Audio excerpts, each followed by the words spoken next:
ఎప్పుడూ దూకుడు మీదుండే YCP defence లో పడింది. కల్తీ నెయ్యి మరకను తుడిచేసుకోవడానికి ఎన్ని ఫేక్ వార్తలు సృష్టించినా ప్రయోజనం లేకుండానే పోయింది.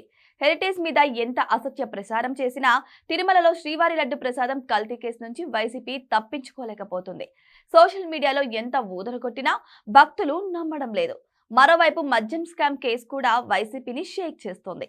పట్టణాల్లోనే కాదు, గ్రామీణ ప్రాంతాల్లోనూ వైసీపీ ఓటు బ్యాంక్ చెల్లాచెదురైపోతుందని ఆ పార్టీ నేతలే ఆవేదన వ్యక్తం చేస్తున్నారు.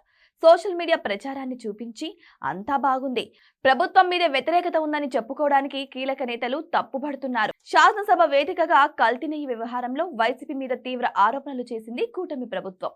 ఎన్ని విమర్శలు చేసినా ఎదురు మాట్లాడే అవకాశం లేకుండా పోయిందనే ఆవేదన వైసీపీ నాయకుల్లో కనిపిస్తోంది.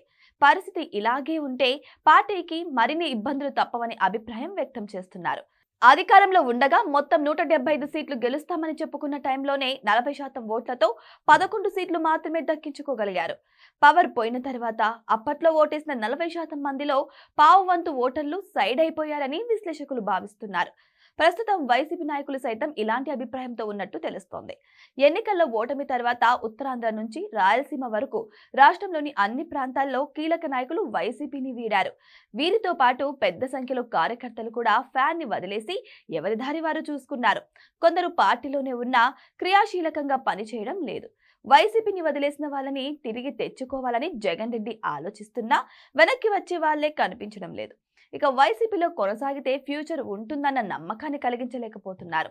ఇక తమిళనాడు తరహాలో ఏపీలోనూ 5 ఏళ్లకోసారి అధికార మార్పిడి జరుగుతుందని క్యాడర్ను కన్విన్స్ చేసేందుకు ప్రయత్నించినా ప్యాలెస్ నాయకత్వాన్ని విశ్వసించడం లేదు. అన్ని విషయాల్లోనూ అబద్ధాలనే అస్త్రాలుగా చేసుకోవడంతో జగన్ ఎందుకో చెప్పే మాటలు, ఆ పార్టీ అనుకూల మీడియాలో వచ్చే వార్తలను ఏ మాత్రం నమ్మలేని పరిస్థితి ఏర్పడింది.